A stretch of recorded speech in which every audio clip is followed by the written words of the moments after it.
Voilà, je vais essayer de vous présenter une œuvre qui est, je crois, une de mes œuvres préférées, enfin, parmi vraiment les œuvres préférées, qui est une œuvre qui date aux alentours de 1585. Alors il y a beaucoup de débats, il y a toutes sortes d'historiens qui disent ah mais oui, mais elle a été faite plus tard, mais peut-être qu'elle a été faite dans la période bolognaise, d'autres qui disent ah mais non, c'est une période romaine.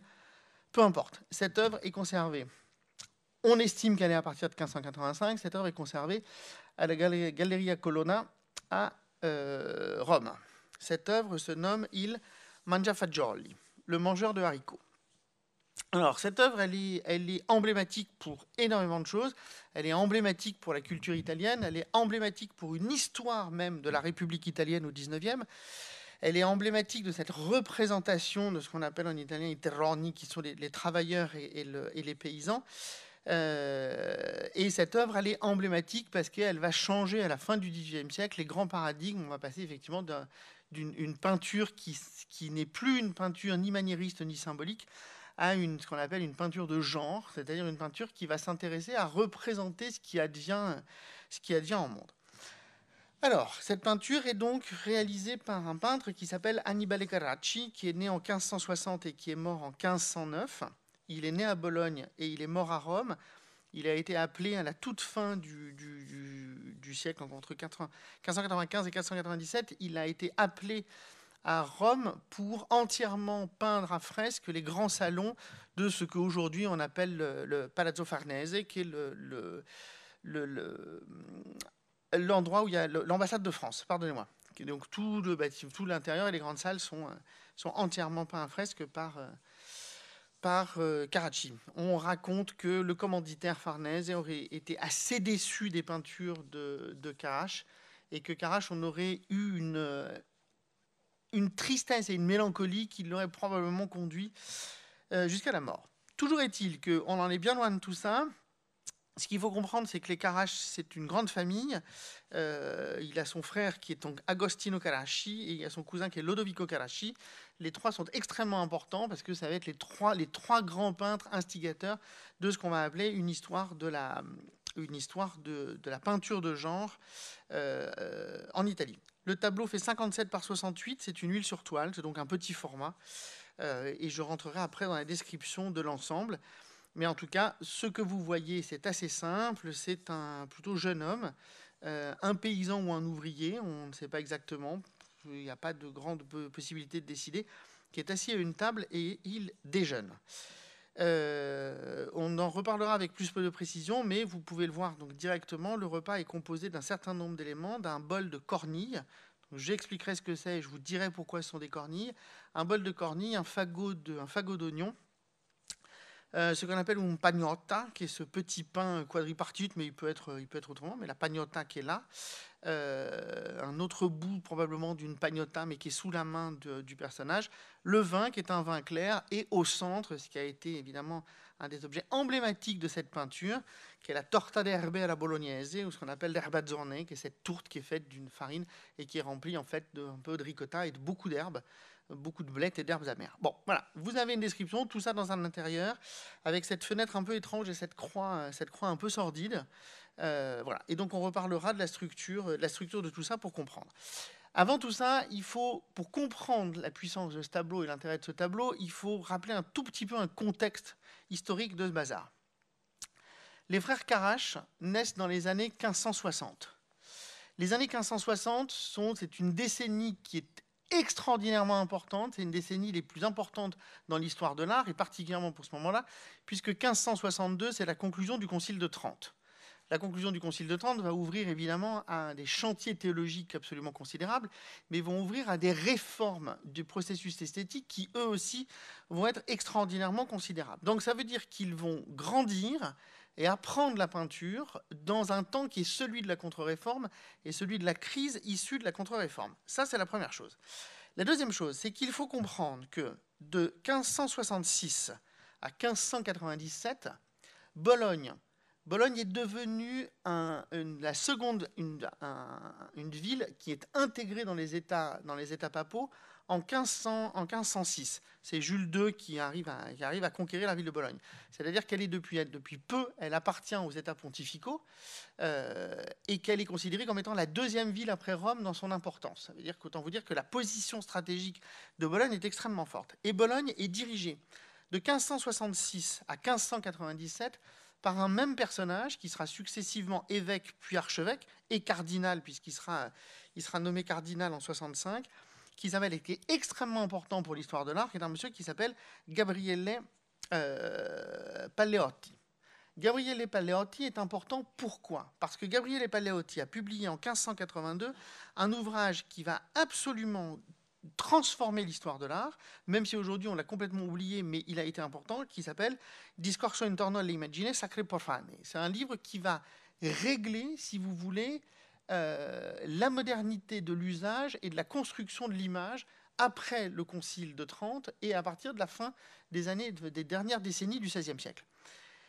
Alors, vous verrez à quel point c'est important, parce qu'on en reparlera encore tout à l'heure. C'est-à-dire que Palleotti, c'est le grand cardinal archevêque de Bologne. C'est lui qui va diriger et construire, si vous voulez, l'organisation à la fois théologique et philosophique de la ville de Bologne. Palleotti a été un des grands opérateurs du Concile de Trente, c'est-à-dire c'est été un des grands secrétaires du Concile de Trente, et c'est entre autres Palleotti qui a rédigé une grande masse de travaux sur le Concile de Trente. Palleotti, il faut savoir aussi qu'il c'était le grand ami de Charles Borromée. Charles Borromée, lui, était cardinal archevêque de Milan. Charles Borromée, c'est le grand réformateur de la musique. On en reparlera tout à l'heure parce que ça a des conséquences pour l'histoire de l'art qui est absolument considérable. Qu'est-ce que demandait Palleotti? Palleotti, donc il y a un livre qui s'appelle Discorso intorno all'immagine sacre profane. Palleotti va refaire une grande histoire de l'image depuis l'Antiquité et énoncer cette chose qui est extrêmement importante pour nous, c'est de considérer que pour Palleotti, dans une visée qui est post-platonicienne, l'image doit avoir une utilité. L'utilité de l'image, c'est celle d'accompagner celle ou celui qui le regarde. Et pour ça, Palleotti dit que l'image doit être extrêmement simple et exclusivement fondée sur la réalité. C'est ça qui va à la fois faire un changement conséquent dans l'histoire de l'art, mettre fin de manière définitive au maniérisme, et mettre fin de manière quasi définitive dans une histoire officielle de la peinture à ce qu'on appelle la charge symbolique. Palleotti dit la peinture ne supporte pas le symbole, la peinture réclame un dessin simple et d'être fondé exclusivement sur la réalité. On ne doit pas, dit Palleotti, transformer la réalité. Pour deux raisons. C'est qu'on doit accompagner l'être à comprendre ce qu'est la réalité. Et si c'est un objet qui est un objet religieux, l'image doit l'accompagner à l'exercice de sa piété ou à l'exercice de son rapport à la métaphysique. Les frères Carrache vont relativement suivre à la lettre les prédispositions de Palleotti. À tel point que, en 1582, Palleotti publie son bouquin, qui va avoir une extrême importance autour de tout ça. À tel point que les frères Carrache vont fonder, dans les mêmes années, ils vont fonder une académie, exactement la même année, en 1582, qui va d'abord s'appeler, les noms sont très intéressants de leur académie, la première académie s'appelle l'Accademia dei Desiderosi, l'académie de ceux qui sont désireux de quelque chose. Et alors évidemment désireux d'une nouveauté sur la question de l'image. Deuxième nom qu'ils vont choisir à leur académie, qui est encore plus intéressant, c'est l'Accademia del Naturale, qui en fonde la première école naturaliste en fait, dans l'histoire de la peinture. Et la dernière, qui sera donnée en 1590 et qui va durer par la suite, qui sera le très joli nom de Accademia degli Incaminati, c'est-à-dire l'académie de ceux qui sont en chemin, évidemment en chemin vers le progrès. Et le progrès est constitué sur quoi? Le progrès est constitué sur ceci. 1. La simplicité. 2. L'abandon quasi du symbole. 3. Un dessin simple. Et 4. Le réalisme. C'est les 4 choses, les 4 fondaments qui structurent l'académie de peinture et qui vont structurer le renouveau de ces écoles de peinture, particulièrement de l'école bolognaise et particulièrement de cette révolution de la peinture de genre. Ce que vous avez devant les yeux, c'est exactement ça. Vous avez devant les yeux qui date a priori de la même période. C'est pour ça que moi, je continue de considérer que c'est un tableau qui date de cette période-là, parce que je le considère quasiment comme un tableau protocolaire dans l'histoire de l'Académie des frères Carrache et dans l'Académie de cette chose. C'est-à-dire, on va utiliser un objet qui appartient au monde et on va faire l'image de cet objet qui appartient au monde. Et cette image, cette image n'a pas de fonction symbolique. Cette image, elle a une fonction éventuellement informationnelle ou éventuellement affective, mais en tout cas, elle est là pour me dire ce que le monde est en tant qu'il est. Il n'y a pas de transfiguration autre que cette question-là. Et ça, évidemment, ça en fait un tableau extrêmement important pour l'histoire de l'art. Alors, si on rentre un peu plus dans ce tableau, qu'est-ce que c'est, qu'est-ce qui se passe, comment on peut regarder cette petite chose? Donc, il s'agit d'un homme assez jeune. Alors, il faudrait que je vous montre un autre dessin. Voilà, on connaît, alors ça c'est à l'Accademia, c'est aux Offices de Florence, c'est un dessin de Carrache, qui est un dessin qui date d'à peu près de la même période, c'est-à-dire le début de l'Académie, qui est donc une autre étude pour un jeune homme mangeant, qui est un très très beau dessin. Donc on retrouve évidemment la même cruche en forme d'oinokoé, la pagnota qui est coupée en moitié, quasiment le même verre. Alors, il y a quelques éléments en plus, il y a notamment le chat. Et un chat, c'est une citation à une peinture de Vincenzo Campi, mais donc c'est encore un autre problème. Mais voilà. En tout cas, pour le moment, on en est à ça. Donc on en est à cette représentation. On est donc un jeune homme qui est habillé avec une chemise blanche, qui est très blanche, très propre. Alors, on en reparlera, parce que je vous reparlerai du problème de la propreté et du blanc chez Carrache, qui est assez important. Il est habillé donc d'une chemise blanche avec un col froncé, qui est plutôt le signe d'une qualité du vêtement. Et puis, il est revêtu d'une veste qu'on appelle une saie, sans manches, avec les ourlets qui sont sur le côté. Il porte un chapeau de paille avec une grande plume. Et puis, donc, vous avez cette table. Et alors, cette table, ce qu'il faut comprendre, et c'est ça qui commence à être intéressant, c'est que si vous regardez ce schéma, en fait, vous allez comprendre que la table a la particularité d'être extrêmement blanche, d'être un rectangle extrêmement blanc comparé au reste du tableau, et qui est le processus typique, évidemment, de la peinture baroque. C'est-à-dire que la peinture baroque travaille toujours sur ce qu'on appelle un fuscum sum nigrum, c'est-à-dire un fond sombre sur lequel vous allez placer la couleur et pas l'inverse. Donc le fond est totalement sombre, et donc le blanc va apparaître, à la fois le blanc de la chemise et le blanc de la nappe. Or, Carrache utilise une sorte de petit truchement, c'est-à-dire que si vous suivez ces lignes qui sont celles de la perspective au sens propre, la perspective est perdue dans un coin au fond du tableau, et de l'autre côté, si vous suivez ces lignes qui sont celles de la lumière, ce qui suppose deux points de lumière, un point de lumière qui passe par la fenêtre et un point de lumière qui arrive ici, et là aussi il y a un écrasement puisque le point de fuite tombe sur la cruche à col d'oinokoé qui est au premier plan. Et ce qui fait que vous avez donc dans le tableau une sorte d'écrasement qui vous permet une sorte d'impression d'hyperprésence et de devant soi. Carrache fait un petit truchement parce que là, la table, en fait, dans la question de la perspective, elle n'est pas très juste. S'il fallait suivre le processus de la perspective, la table devrait arriver jusqu'ici et donc elle serait plus élargie. Là, en fait, il la rétrécit et en la rétrécissant, il vous donne l'impression d'être absolument au plus proche du personnage. On en parlera tout à l'heure parce que j'ai une hypothèse à vous proposer pour arriver à comprendre comment ça fonctionne. Et ensuite de ça, vous obtenez un cadre qui est assez précis dans la manière avec laquelle le Carrache va inscrire son personnage et qui redouble d'une seconde croix à l'intérieur du tableau. Alors, comment le tableau fonctionne et qu'est-ce qu'on peut faire avec tout ça? On peut faire plein de choses. Et surtout, on peut commencer à comprendre quels sont les problèmes qui structurent le tableau. Moi, je vais en voir et je vais vous en proposer 3 problèmes. Je vous remets la peinture sans les lignes. Le premier problème, c'est la question de l'instantané. Il y a un problème d'instantané, puisque comme vous l'avez sans doute vu, ce qui constitue un des gestes les plus emblématiques du tableau, c'est à la fois la bouche ouverte du jeune homme, mais surtout le bouillon qui s'écoule de la cuillère qui a pris une grosse lampée de ce ragoût de cornille, ou de soupe de cornille. On ne sait pas, mais en tout cas, il y a ça. Il y a cette chose qui coule. C'est ce qui me permet, moi, évidemment, de faire dans cette structure ces deux lignes.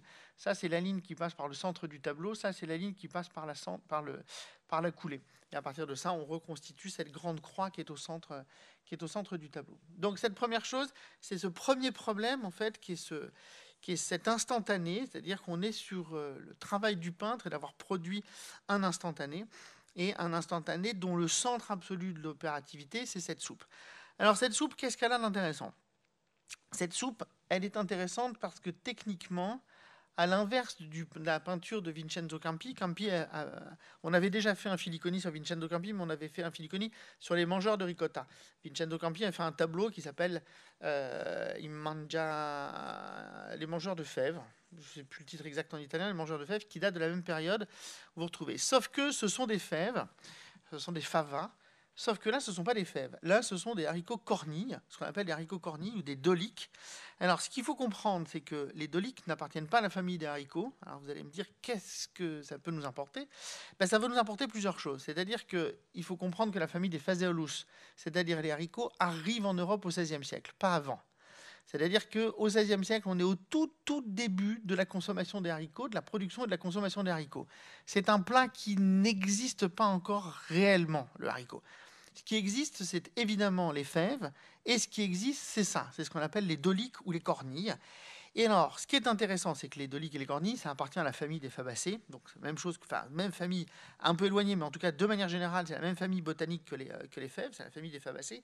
Mais surtout, ce qui est intéressant, c'est que il faut se référer à son nom en italien. En italien, ces haricots, qui se consomment encore aujourd'hui, hein, c'est des haricots qui sont très beaux, c'est très joli les doliques. En italien, ça s'appelle les fagioli all'occhio, les haricots à l'œil, parce qu'il y a une tache noire dans ces petits haricots.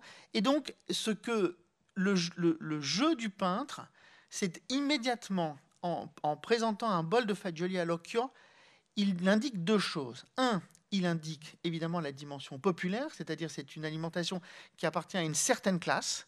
Et donc ça dit une chose immédiate, c'est-à-dire que ce que représente la peinture, ça représente un problème de classe. Et la deuxième chose, c'est que ce fagioli all'occhio, c'est une sorte de double jeu de mots, puisque au-dessus, vous avez deux autres œils qui vous regardent, et que tout ce qui va être le travail de la peinture, c'est de vous obliger à redéfinir et recomposer la manière avec laquelle vous posez vos yeux sur une image et la manière avec laquelle vous regardez. En fait, c'est grosso modo essentiellement ça que dit cette peinture, c'est elle incite sur une manière avec laquelle vous allez pouvoir regarder ou comprendre ce que sont les choses. À partir de ces deux yeux, l'œil du jeune homme, qui vous regarde droit dans les yeux, et ce bol de soupe qui, finalement, rempli de doliques, qui elles aussi vous regardent ou vous réclament une attention particulière, puisque ce sont des haricots à l'œil. Qu'est-ce qu'il faut comprendre? Il faut comprendre évidemment, ce que je vous disais, c'est que ça devient, dans l'histoire de la peinture de genre, ça devient une des premières grandes expériences de ce qu'on va appeler une peinture de classe. Ce que représente Carache ici, c'est essentiellement quelque chose qui appartient à une classe historique particulière, c'est-à-dire à la classe historique des travailleurs. C'est une peinture qui représente le labeur et qui représente le temps du repas pour quelqu'un qui travaille. Et donc, de quoi est composé l'aliment? L'aliment est composé de tout ce qui appartient dans l'alimentation à ce qui appartient à la classe inférieure, c'est-à-dire tout ce qui est proche de la terre, les oignons, les fèves, enfin ce qui appartient à la grande famille des fèves, et les herbes. Tout ça est considéré dans l'alimentation, n'apparaît pas par exemple dans l'alimentation aristocratique, puisque dans l'alimentation aristocratique qui est issue du Moyen-Âge, on ne consomme si possible rien qui est proche de la terre.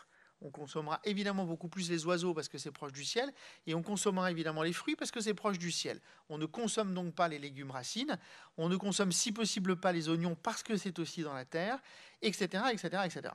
Sans compter évidemment que si on reprend tout un historique, tous ces aliments, en tout cas les haricots doliques et les oignons, non seulement ont toujours été considérés comme un aliment qui est complexe, qui est bon, mais qui est complexe parce qu'il produit beaucoup de choses néfastes sur le corps, et sans compter qu'évidemment, il faut rajouter par-dessus ça une probable lecture crypto-érotique de l'ensemble. C'est-à-dire qu'il y a probablement à l'intérieur de cette peinture, évidemment, pas mal de jeux d'effets sur une question de représentation sexuée de ces questions d'aliments. On retrouve un nombre incalculable d'auteurs de l'époque, toutes sortes de blagues sur les oignons, les haricots, etc., etc. Donc évidemment, on est donc sur une peinture de classe. On représente une alimentation qui appartient à une classe particulière et qui donc est déterminée précisément par cette classe. Alors en revanche, à partir de ça, moi j'ai deux problèmes. Le premier problème, c'est que si c'est une peinture de classe, j'ai un premier problème qui va se poser sur deux éléments. Le premier élément qui est le couteau et le second élément qui est le verre. Le couteau et verre qui sont deux objets un peu précieux dans ça. Encore, on pourrait éventuellement parler de la question de la céramique, mais voilà, c'est une terre cuite peinte. La cruche est assez belle, mais bon, voilà, il y a un truc. Mais en tout cas, c'est la question du couteau qui, normalement, est un truc qui apparaît plutôt sous cette forme-là. Hein. C'est-à-dire pas de couteau de découpe, hein, couteau d'alimentation, qui apparaît plutôt dans les repas plutôt assez riches, et la question du verre dont on reparlera tout à l'heure. Et la deuxième chose qui me pose problème, c'est une question sur l'alimentation. C'est-à-dire qu'une partie de l'alimentation est une alimentation dite pauvre, une alimentation donc pauvre de classe, l'oignon et la dolique, pardon. En revanche, il y a un problème majeur, et on le sait puisque le pain est ouvert, la pagnotta est faite qu'avec une farine blanche. De même, la torta de herbi. La torta d'herbe à la bolognaise. Cette tourte est éventuellement faite avec de la farine. Ça veut dire qu'on est quand même sur quelque chose qui rentre dans une consommation déjà un peu singulière et un usage un peu singulier de l'alimentation. C'est-à-dire qu'on s'intéresse évidemment à des choses qui sont le pain blanc, la farine blanche, et donc une consommation qui est à la limite entre une consommation de classe très populaire et quelque chose qui l'est déjà moins. Il faut imaginer que exactement dans les mêmes périodes, et qui est devenu un best-seller donc dès cette période-là, en 1570 a été publié un des ouvrages les plus importants pour l'histoire de la gastronomie, à l'intérieur duquel il y a la première recette de la torta d'herbe à la bolognaise, qui est ce grand livre qui est publié par Bartolomeo Scappi, qui était le grand cuisinier des papes à Rome, et qui est une œuvre absolument délirante, en 5 volumes, contenant un nombre absolument incalculable de recettes, et donc le premier chapitre sur les pâtes et les farines, et à l'intérieur duquel on a cette recette de la torta d'herbi, la recette de la pagnotta, etc. etc. Donc voilà, j'ai un tout petit souci, un tout petit problème, qui est simplement pas si grave, hein, mais il y a une légère contradiction sur la question des aliments qui sont proposés. Alors, cette contradiction peut probablement se résoudre par un autre problème, et qui est là peut-être la lecture centrale du tableau, qui est un truc qui me hante depuis très longtemps, qui est la question du verre. Qu'est-ce que vient faire ce verre ? Alors, premier problème, c'est que le verre, il est un peu précieux si on est vraiment dans une peinture de classe et si on est vraiment dans un repas d'ouvrier ou de paysan. Deuxièmement, le verre est très beau, très finement, il est très beau, il est très finement peint, et il contient un vin qui est plutôt très clair, donc un vin qui contient sans doute peu de degrés, mais en tout cas un vin qui permet un jeu de transparence pour le peintre. Mais surtout le problème, c'est que le verre est pas du tout à la bonne place. Le verre n'est pas à la bonne place, c'est-à-dire que qu'est-ce que peut faire ce jeune homme avec ce verre dans cette position, là où il est sur le tableau ? Alors vous allez me dire, c'est un problème de peinture. Oui, c'est effectivement un problème de peinture, mais c'est aussi un autre problème, c'est un problème conceptuel. C'est-à-dire qu'on peut parfaitement imaginer que le verre que vous voyez dans le tableau n'est pas un verre qui est utilisé par le jeune homme qui est peint, mais qui est un verre qui est utilisé par le peintre au moment où il réalise, ou par vous, spectatrices, spectateurs, qui êtes devant le tableau. Parce que quand vous êtes devant le tableau, il est toujours évidemment accroché à une hauteur qui fait que vous êtes à la bonne hauteur par rapport à votre poitrine et par rapport à votre ventre devant la table. C'est-à-dire que vous êtes devant, c'est-à-dire que c'est vous qui prenez place. Et au fond, ce que vous faites, c'est que c'est vous qui buvez le verre de vin et c'est probablement vous qui partagez avec ce jeune homme cette tourte aux herbes. Et à partir de ça, ça devient non seulement une peinture de genre, qui est une peinture de genre extraordinaire pour ce qu'elle représente. J'ai oublié aussi de vous dire qu'il y a une chose qui est assez étonnante dans ce tableau, qui est à l'inverse d'une quantité invraisemblable de peintures de genre, et particulièrement chez Vincenzo Campi, qui est la manière avec laquelle, de manière très étrange, Annibale Carrach peint les éléments sur la table de manière très dissociée. Chaque élément est posé très dissocié, il y a du blanc entre chaque.